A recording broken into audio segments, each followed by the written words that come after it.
Publicity stunt या आपका MLA के टिकट की वजह से आप ये बात गलत बोल रहे हैं। ओखला में ही नहीं, मैं देश में मोदी सरकार के खिलाफ इन 5 सालों से कोई सा ऐसा मुद्दा नहीं है जिस पर नहीं खड़ी हुई। चाहे शाहीन बाग प्रोटेस्ट हो, किसान आंदोलन हो, भारत जोड़ो यात्रा में राहुल जी के साथ कन्याकुमारी से कश्मीर चली भारत जोड़ो न्याय यात्रा हो, अभी फिर खनौरी बॉर्डर, शंभू बॉर्डर हो, या पहलवान बहनों के साथ हर मुद्दे में मैं खड़ी रही हूँ। ये बात गलत है, इस तरह आप नहीं बोल सकते। और ओखला में मैं रहती हूँ, मेरा घर है, तो अगर यहाँ पर डेमोलिशन होगा तो क्या मैं चुप बैठूंगी? ये 6-7 महीने से 1 साल से जो लगातार डेमोलिशन चल रहा है, इसे देख के तो सभी लोग डरे हुए हैं। कब उनकी बिल्डिंग का नंबर आ जाए, कब उनकी बिल्डिंग टूट जाए, बहुत सारे लोग बहुत डरे हुए हैं। नहीं, इसके वजह से घर टूट रहे हैं तो तुड़वाने वाले कौन हैं? मसला तो उनका है ना, हमारे अंदर ही दुश्मन हैं। अपने जो हमारे जो घरों के अंदर दुश्मन है उन्हें हम कैसे निकालें? कि पूरी दिल्ली जो है ज्यादातर कॉलोनियां अनऑथराइज है, लेकिन निशाने पे तो ओखला है ही। नॉर्मल बात है, मुसलमान ही लोग निशाने पे है। 100 साल से बसा हुआ ओखला ये, तब इसको उजाड़ने की क्यों कोशिश की जा रही है? उजाड़ देंगे हम, बिल्डोजर क्यों चलेगा यहाँ पर? बाग से लेकर राजघाट तक भी जाएंगे, राजघाट से लेकर जंतर मंतर तक भी जाएंगे, और अगर हमें अनशन भी करना पड़ेगा तो इन इस्तेमाल चीटरों के खिलाफ हम अनशन करने का काम करेंगे। अनशन करने वाले हैं आप? अगर हमें अनशन क्या, हमें भूख हड़ताल पे भी बैठना होगा ना, हम वहाँ भी बैठेंगे, अनशन पे भी बैठेंगे, भूख हड़ताल भी करनी पड़ी वो भी करेंगे हम।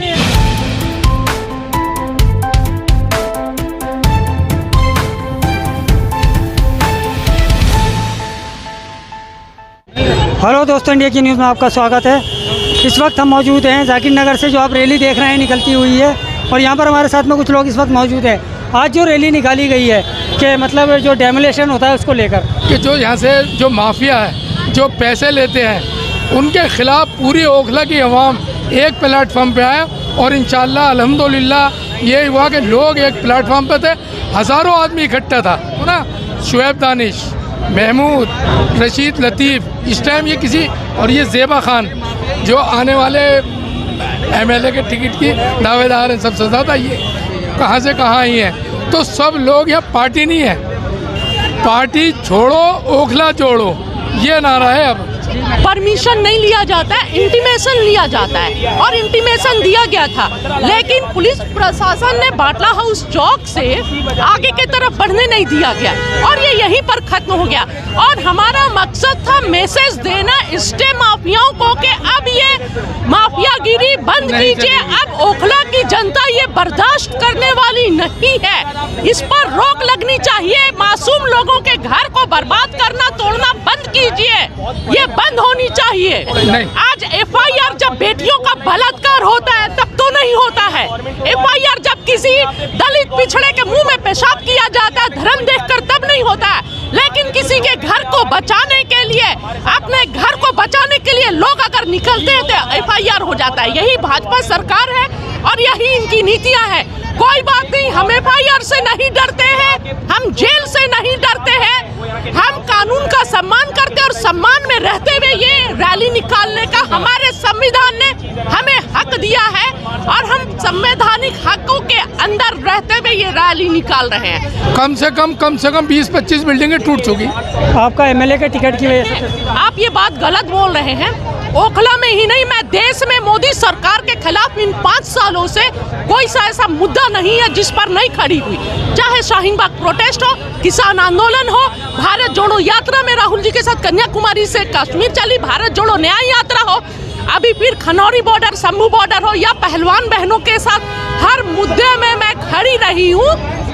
ये बात गलत है, इस तरह आप नहीं बोल सकते। 5 सालों से देश के हर मुद्दे में खड़ी रही, हर जुल्म और अन्याय के खिलाफ खड़ी हूँ, और ओखला में मैं रहती हूँ, मेरा घर है, तो अगर यहाँ पर डेमोलिशन होगा तो क्या मैं चुप बैठूंगी? यहाँ पे जैसे अभी पिछले 6-7 महीने से 1 साल से जो लगातार डेमोलिशन चल रहा है, इसे देख के तो सभी लोग डरे हुए हैं। कब उनकी बिल्डिंग का नंबर आ जाए, कब उनकी बिल्डिंग टूट जाए, बहुत सारे लोग बहुत डरे हुए हैं। इसमें देखिए, ना एमसीडी का कोई रोल है, ना किसी का कोई रोल है। यहाँ के कुछ लोग जो सिर्फ पैसे ऐंठने के चक्कर में लोगों को ब्लैकमेल करते हैं कि हम तुम्हारे घर का स्टे ले आएंगे, किसी की बिल्डिंग बन रही है तो उसके बराबर में अगर रहता है तो उसके खिलाफ उसको भड़का देंगे कि भाई तू स्टे ले ले, पड़ोसी स्टे ले सकता है ना कि। लेकिन ये सब बंद होना चाहिए, क्योंकि घर जो है ना, इतनी आसानी से नहीं बनता। एक ना तो ये किसी धर्म के हो सकते हैं, ना किसी सरकार के हो सकते हैं, क्योंकि ये किसी का घर तुड़वा के अपने फ़ायदे के लिए, तो वो इंसान कहलाने लायक भी नहीं है। जो स्टे माफिया हैं, जो फ्लैट बना हुआ है, जैसे ये सामने फ्लैट बना हुआ है, इस पर स्टे ले लेते हैं और उसे तोड़वाते हैं, और जब अगर वो तोड़वाने से पहले जो टाइम बचता है उनसे पैसे वसूली के मांगते हैं कि भाई 10 लाख दे दो, 15 लाख दे दो, हम ये स्टे वापस ले लेंगे। हमारा एहतजाज उनके खिलाफ है। जो DDA के बराबर हमारे पास नोटिस आ रहे हैं घर तोड़ने के लिए, बिल्डोजर चलाने के लिए, उसके खिलाफ हम यहाँ हैं। बिल्डोजर किसी के घर पर नहीं चलना चाहिए, और ये बहुत गलत है। ज़िंदगी भर की कमाई हम लगा देते हैं, और 100 साल से हमारी पुश्तैनी जगह है हमारी। अब मैं यहाँ रहती हूँ खलीला मस्जिद। हाँ, मैं 22 साल से यहाँ पर रह रही हूँ, और बाकी हमारे पूर्वज यहीं गए तो ओखला गए सब लोग। 100 साल से बसा हुआ ओखला है, तब इसको उजाड़ने की क्यों कोशिश की जा रही है कि उजाड़ देंगे हम? बिल्डोजर क्यों चले गए यहाँ पर? ऐसा हम लोग का है कि हम लोग को आज घर से निकलना पड़ा, औरतें भी घर से निकल रही हैं, हम लोग को निकलना पड़ा ज़रूरी, क्योंकि हम लोग के घर का सवाल है। हम लोग के दादा परदादा नाना के ज़माने का मकान है, अब उसको तोड़ा जा रहा है। चाहे वो महिला हो, चाहे वो बच्चियां हो, चाहे वो नौजवान हमारे भाई हो, सबको इकट्ठा एक साथ आने की ज़रूरत है, क्योंकि आप देख ही रहे हैं कि किस तरीके से हो रहा है। हम पे जुल्म लगातार हो रहा है, महंगाई का बार अलग है, शराब नशाखोरी का बार अलग है। आज देखिए ये सड़कों का क्या हाल है, और ऊपर से एक घर बनाने के लिए इंसान को ना पूरी ज़िंदगी लग जाती है, और उस घर को तोड़ दिया जाता है।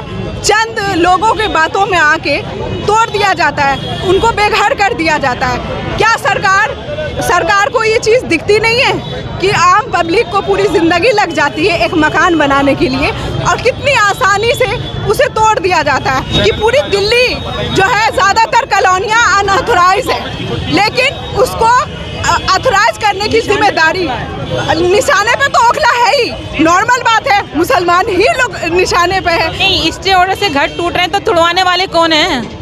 मसला तो उनका है ना, हमारे अंदर ही दुश्मन हैं। अपने जो हमारे जो घरों के अंदर दुश्मन है, उन्हें हम कैसे निकालें? बाहर के लोग दुश्मन नहीं है, हमारे अपने ही दुश्मन हैं जी। तो हमें अपनों को ही सही रास्ते पे लाना पड़ेगा, लोगों से बात करनी चाहिए, उनके अंदर कौम का दर्द होना चाहिए, और वो अपने मफाद के लिए दूसरों के घर तुड़वा रहे हैं, तो उन्हें ऐसा नहीं करना चाहिए। अल्लाह पाक बदला बहुत जल्दी लेता है, छोड़ता नहीं है किसी को। देखिए, कोर्ट को क्या पता आइडेंटिफाई किसको करता है? आइडेंटिफाई करने का काम इलाके के लोगों का है। कंप्लेन जाके FIR कराइए, जब वो कोर्ट में जाए, जब पता चलेगा कौन क्या है। इस पर कोर्ट पे सवाल नहीं कर सकते। कोर्ट में अगर अच्छा इंसान भी जा रहा है किसी की बिल्डिंग उठवाने, तो कोर्ट उसको आइडेंटिफाई करेगा। ये काम है जनता का। जनता जाए, बताए, FIR कराए कि ये लोग चीटर हैं। जिस तरीके से एक जेल भेजने का काम किया, वो कोर्ट ने आदेश करा, जो एक चीटर जेल गया है। कोर्ट को बताओगे, प्रशासन को बताओगे, जब भी तो जेल जाएगा, उसको कंप्लेंट करें। कोई नहीं करता, डरते हैं कि मेरी बिल्डिंग पे आप वो ना हो जाए। अरे सब लोगों का, ऐसे लोगों को समाज से असली में बिल्कुल अलग थलग कर दो। अभी तो जेल भेजने का काम किया, आगे जाके ऐसे लोगों को बिल्कुल ख़त्म करने का काम नहीं करोगे तो ओखला में ऐसे ही डेमोलेशन होता रहेगा, ऐसी बिल्डिंग टूटती रहेंगी। TTI का हाल आपने देखा होगा, हमारी खुद की बिल्डिंग थी, TTI पे क्या हाल किया। ये माफियाई तो थे, स्टे बास तो थे। D ब्लॉक का देखो, D ब्लॉक में क्या हुआ। यहाँ 27 परिवार बेघर हो गए, आपने देखा होगा। जिस तरीके से लड़के भी अभी बेचारे, उनकी फैमिली कैसे मकानों से निकाले गए। स्टेबाजी तो थे, जो फेमस यहाँ के जो पैसे ब्लैकमेलर, चीटर, ये असल में आतंकवाद लोग हैं। आतंकवाद से ख़तरनाक लोग हैं। जो एक परिवार, आतंकवादी तो एक गोली मारता है, ये पूरे परिवार को ख़त्म करते हैं। एक किसी का घर टूट जाएगा, उसको तोड़ देंगे तो उसका पूरा परिवार ही ख़त्म हो जाएगा। उसके जो रहने वाले हैं, उसके बच्चों की शादियाँ होंगी, उनका बाप करेगा, कौन करेगा? ऐसे लोगों को बाइकआउट करना चाहिए, एक साथ होकर करना पड़ेगा। हर एक पार्टी से, हर एक आदमी को आज हमने देखा एक साथ, चाहे वो किसी भी पार्टी से ताल्लुक़ रखने वाला हो, लेकिन आज एक आवाज़ में आवाज़ उठाने का काम किया। लेकिन कुछ लोगों ने यहाँ भी राजनीति चलने का काम किया, वो बहुत गंदी राजनीति। जब हमारी बात होगी, SHO साहब ने परमिशन दे दी थी कि ये जो है मार्च को आप लोग कब्रिस्तान पर ख़त्म कर देते, तो यहाँ बटला उस पर क्यों ख़त्म किया गया? यहाँ से स्पीचेस क्यों की गई? क्यों स्पीच दी गई? इसलिए पॉलिटिकल पार्टी के कुछ लोग चाहते थे यहीं खत्म, लेकिन ऐसा नहीं होना चाहिए। वो जब वहाँ बात हो रही थी, वहाँ तक जाना चाहिए था। FIR तो देखिए, परमिशन ली गई है, जब भी तो वहाँ से वहाँ तक पुलिस जाकर निकलवा रही है। कुछ मारा, परमिशन नहीं होती तो ढलान से आप निकलने देते? कभी नहीं निकलने देते। लेकिन कुछ लोग डर जाते हैं, घबरा जाते हैं। पुलिस से क्या घबराना, जब हम भारत के संविधान को जानते हैं कि पुलिस का हुआ है, हम क्यों डरेंगे? हम ऐसे लोगों के खिलाफ प्रोटेस्ट निकाल रहे हैं। हम लोग ऐसे लोगों के साथ खड़े थे, हम आगे तक पहुंच गए थे। शाहीन बाग में आज अभी भी लोग, आप जाके देखिए, इंतजार कर रहे हैं बेचारे, खड़े हुए। अंत तक कब्रिस्तान तक जाना चाहिए, नहीं जाना चाहिए था? जाना चाहिए था। उसके बाद कुछ लोगों ने राजनीति कर यहीं खत्म कर दिया। ठीक है, वहाँ लोग कर रहे हैं, वहाँ भी अपना देखिए। पूरे ओखला में कहीं भी अगर आक्रोश दिखाना है, प्रोटेस्ट करना है, साथ मिलकर करना पड़ेगा। वहाँ भी कर रहे हैं लोग, तो है ना। लेकिन राजनीति कहीं ना कहीं होगी। लेकिन इसलिए हो गई कि राजनीति में जो यहाँ के लीडर लीडर है ना, वो इसमें इन्वॉल्व है, इसलिए राजनीति हो रही है। इसी स्टे की मुहिम चली है, ये मुहिम रुकने वाली नहीं है, ये मुहिम चलेगी आगे और जोर पकड़ेगी।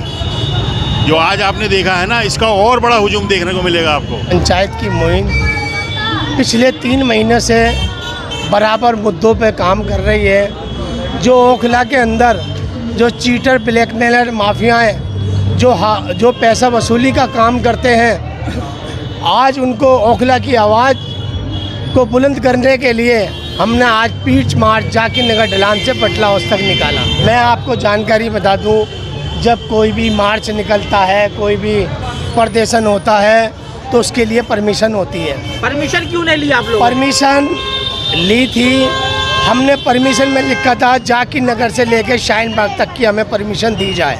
आज ही दोपहर को शाम को हमें पता चला कि जाकिर नगर से लेकर पटला हाउस तक की परमिशन है, तो आज हमने जाकिर नगर से लेकर पटला हाउस तक का मार्च निकाला। और एक बात और बता दूं, जब मैं भाजपा हूं तो मेरी बिल्डिंग क्यों टूटेगी, मेरा घर क्यों टूटेगा? आपका टूटा? मेरा घर टूटा। अब जैसा भी कहा भाई ने कि राजनीति छोड़ो और ओखला जोड़ो, तो उसको साबित करते हुए किस तरीके से आज आपने देखा कि क्या आप पार्टी के कार्यकर्ता हों या बीजेपी के हों या कांग्रेस के हों, और यहाँ तक MIM के लोग भी मैंने इस आज प्रोटेस्ट के अंदर देखे, और जिस तरीके से आज लाखों लोग इस प्रोटेस्ट के अंदर शामिल हुए, आपके जाकिर नगर ढलान से लेकर बल्ला हाउस तक, उन्होंने बता दिया इन्हें कि स्टेबाजियों और चीटरों को ओखले की आवाम ने ठाना है, स्टेबाज और चीटरों को ओखले से भगाना है। तो मैं यहाँ से कहना चाहता हूँ इन स्टेबाज और चीटरों से, जो स्टेबाज चीटर सिर्फ ओखले के ही नहीं या जमुना पार के भी आते हैं। और मैं तो आपको बताना चाहता हूँ कि एक ओखला बिहार में एक मेरे पास एक केस आया था कि उनकी बिल्डिंग पे भी ये स्टे का मामला था। तो जब मैं उनके साथ गया तो उस पर स्टे डालने वाला कहाँ से था, स्टे डालने वाला उसके अंदर रामपुर की पार्टी थी। तो ऐसे ऐसे लोग कि कोई रामपुर से भी यहाँ केस डाल रहा है, कोई अलीगढ़ से भी डाल रहा है, कोई मेरठ से भी डाल रहा है।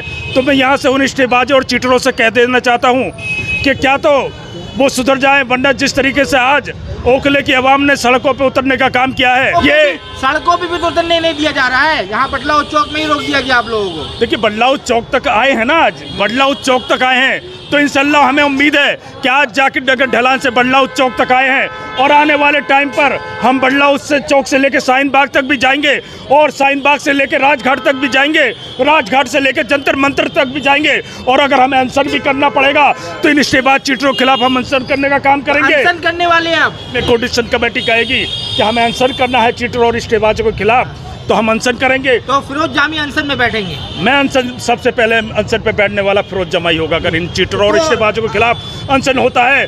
मैं तो कहना चाहता हूं कि हम तब तक स्टेबाजों और चीटरों के खिलाफ लड़ेंगे जब तक हमारे खून का एक भी कतरा बाकी है, जब तक है जान, जब तक है जान, जब तक इन स्टेबाज और चीटरों के खिलाफ हमारी लड़ाई जारी रहेगी। जय हिंद, जय भारत। फिरोज, अगर ये बात नहीं आए तो अनशन में बैठेंगे, आप भी बैठेंगे अनशन में? देखो, मैं भी ओखला की आवाम का हिस्सा हूँ। अगर हमें अनशन क्या, हमें भूख हड़ताल पे भी बैठना होगा ना, हम वहाँ भी बैठेंगे, अनशन पे भी बैठेंगे, भूख हड़ताल भी करनी पड़ी वो भी करेंगे हम।